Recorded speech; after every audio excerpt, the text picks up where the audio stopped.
Hello, and welcome to Jonathan Tobin Daily. I'm JNS Editor-in-Chief Jonathan Tobin. Thanks for joining me for another discussion on the most pressing issues in the Jewish world. Please like, subscribe, and give us good reviews when you listen to the show. Now let's get started. Give credit where it's due. In recent years, the New York Times has become an almost unreadable publication.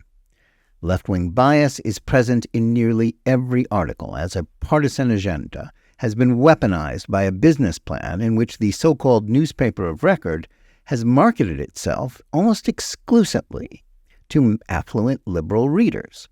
This has resulted in a cascade of biased reporting and editing aimed at affirming those readers' prejudices and pre-existing opinions about issues, candidates, and lifestyle choices.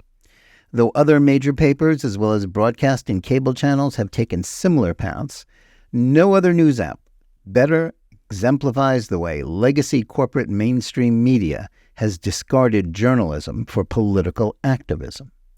Still, the organization is large enough that every once in a while, articles that are more in line with the traditional purpose of journalism, seeking the truth and exposing corrupt practices, no matter who is the guilty party, seem to sneak into the Times. An example of such a piece was published in its Sunday magazine and written by veteran investigative reporter Nicholas Confessore. The article ran under the headline, "The University of Michigan Doubled Down on DEI. What Went Wrong?" It took a deep dive into the way one of America's elite public universities had embraced the concept of diversity, equity, and inclusion, DEI, and how this ideological commitment had not merely consumed a considerable portion of its budget, but also transformed the institution into one in which students, faculty, and staff had been pitted against each other in an endless racial war that serves only to exacerbate divisions and undermine academic freedom. The story is far from perfect. It fails to adequately trace the origins of the woke catechism of DEI and its progression from the radical left's toxic neo-Marxist ideas of critical race theory and intersectionality. Instead, Confessore seeks to tie it to failed liberal attempts to deal with racial disparities in education like affirmative action. Anyone who wants to understand how and why DEI came to dominate education in the United States, in addition to the arts, corporate business culture, and even the government, would do well to read Christopher Rufo's brilliant 2023 book, America's Cultural Revolution: How the Radical Left Conquered Everything. But Confessore's article is nevertheless essential reading in that it provides an intensive case study about how DEI worked at the University of Michigan. In doing so, it shows how it is destroying American education, worsening racial relations, and fomenting antisemitism. The dead hand of efforts to racialize everything extends far beyond top-rated schools like Michigan. It has been rejected by a few institutions like the University of Florida, Florida State University, and the University of Alabama, and many state legislatures in red states, mostly in the South, are working on passing laws to ban it. However, it has become ubiquitous throughout higher education as schools have employed more and more administrators solely devoted to enforcing DEI rules. Those woke commissars who dominate hiring and admissions replace merit with racial quotas and the pursuit of excellence with an emphasis on tearing down the Western canon to elevate ideas about a perpetual conflict between the races. It replaced the principle of equal opportunity, the goal of the civil rights movement and Dr. Martin Luther King Jr., with equity, its polar opposite, which gave designated minorities rights and privileges that were now denied to others, including other minority groups. And though this was not touched on in Confessore's monograph about Michigan, it has also spread into primary and secondary schools throughout the nation, as teachers, unions, and administrators whose ranks have become dominated by those indoctrinated in DEI ideology in college, thus deepening its poisonous hold on the nation. The story of DEI at Michigan is a dismal one. As the writer reports, over several years, the school spent more than $250 million on such programs, as every university department was forced to adopt a plan to implement its ideas.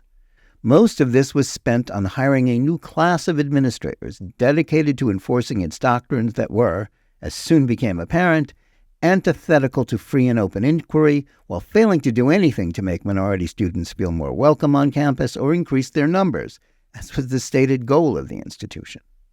Instead, it promoted a culture of grievance rooted in the idea that anti-racism, a catch-all phrase that is primarily focused on waging war on the precepts of Western civilization that are the foundational principles on which higher education was founded, was the only acceptable point of view. Students turned on each other and their teachers as they decided to be offended by any idea, thought, word, or subject that supposedly triggered their feelings of being oppressed or endangered.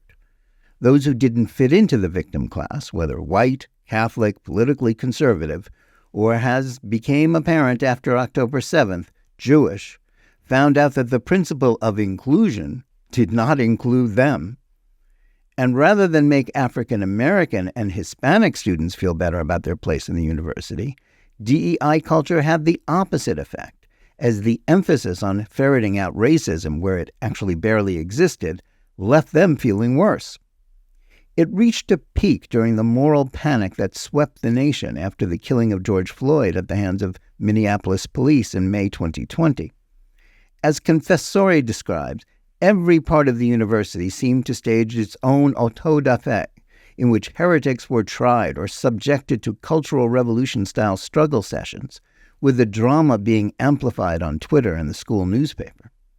Nor is dissent against the new secular faith permitted. Michigan, like many other schools and institutions, requires new academic hires to swear fealty to DEI in documents that bear a striking resemblance to the loyalty pledges in which Americans were forced to disavow communism during the McCarthy era in the 1950s. It was all rooted in pseudo-scientific notions about the impact of so-called microaggressions, in which subtle, alleged racial slights are treated as the moral equivalent of Jim Crow prejudice. The truth is that, as the article states, teaching students to view the world chiefly through the lens of identity and oppression can leave them vulnerable instead of empowered. Psychologists have questioned whether implicit bias can be accurately measured or reduced through training. Confessore continues by noting that the notion that microaggressions are not only real but ubiquitous in interracial encounters is widespread in DEI programs. In a 2021 review of microaggressions literature, however, judged it without adequate scientific basis. This is a tragic story of how ideologues were undermining the purpose of higher education at an elite American institution. While the argument to eliminate DEI was already strong, it became obvious a year ago. What Confessore rightly depicts as the denouement of DEI at Michigan, the post-October 7th surge in antisemitism, as college campuses became battlegrounds dominated by pro-Hamas mobs targeting Jewish students, was repeated in many other places. At Michigan and elsewhere, universities that were supposedly dedicated to preventing prejudice because they adopted DEI standards became hotbeds of Jew hatred. As the article succinctly puts it, the essence of DEI culture, the elaborate codes of speech and behavior, and its ceaseless instruction around microaggressions and harm, didn't apply to even the most open prejudice and public threats against Jews. Indeed, such concerns were, as he put it, vaporized when the targets of bias were people that the toxic ideology behind DEI had falsely labeled as white oppressors, Israelis and Jews. And rather than seek to correct this, as the article reports, civil rights officials at the Federal Department of Education found that Michigan had systematically mishandled such complaints over 18 months. Out of 67 complaints of harassment or discrimination based on national origin or ancestry that the officials reviewed, an overwhelming majority involving allegations of antisemitism. But Michigan had investigated and made findings in just one. What makes the tale of DEI at Michigan so depressing is that rather than admit that they failed, the new class of DEI administrators who had cowed the university into submission for fear of being falsely accused of racism refuse to admit that their programs haven't achieved their goals. Instead, they continue to double down on their ideological agenda. At Michigan, the answer to DEI's failure is more DEI. But this is more than an issue for that one school. The question facing the country now is what concerned citizens can do about this toxic ideology, which has spread its tentacles throughout society. Individual states are in some cases rolling back DEI, with Florida providing an outstanding example thanks to Governor Ron DeSantis. But that's not enough. The pervasive hold of DEI is, as much as any other issue that worries voters, a real threat to the nation's future, as well as to its hopes of maintaining itself as a free country. Yet, as I noted last month, it is being largely ignored in the presidential campaign. That's unfortunate, since the best way to roll back DEI is for the next president to rescind the executive orders issued by Presidents Barack Obama and Joe Biden that allowed its spread in the federal government. More than that, the next president needs to appoint an attorney general who will direct the Department of Justice's Civil Rights Division to focus on enforcing laws against racial discrimination, which are comprehensively violated every day by DEI programs that make race the focus of hiring, admissions, and curricula. Such moves would also enable the government to take real action against the way antisemitism has been allowed to become a respectable form of prejudice in American society and education. Slaps on the wrist or reports from the U.S. Department of Education's Civil Rights Division have not done a thing to deal with the problem. If the DOJ were to act in this manner, then there is little doubt that the woke tide in education, culture, and business would be rolled back.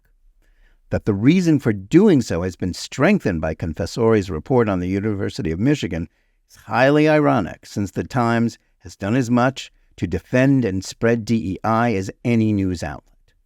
Nevertheless, this case study should be read and understood by policymakers in the next administration as they plan their priorities for the next president. As much as there are other important problems to be solved, ridding the country of the DEI scam should not be relegated to the status of a culture war issue. As long as it is allowed to continue at Michigan and so many other places, racial division will be worsened and anti-Semitism will become further entrenched in American society. Thanks for listening. Please remember to tune in every day for Jonathan Tobin Daily Edition and every week for Think Twice, my full-length JNS TV program. Whether you're listening to us on Apple, Spotify, YouTube Music, or any of the other podcast platforms, or on the JNS YouTube channel, please like and or subscribe to JNS. Click on the bell for notifications and give us good reviews. Please write to us at editor@jns.org and let us know where you listen or watch the show and what you think about it. And remember, keep reading and thinking for yourself.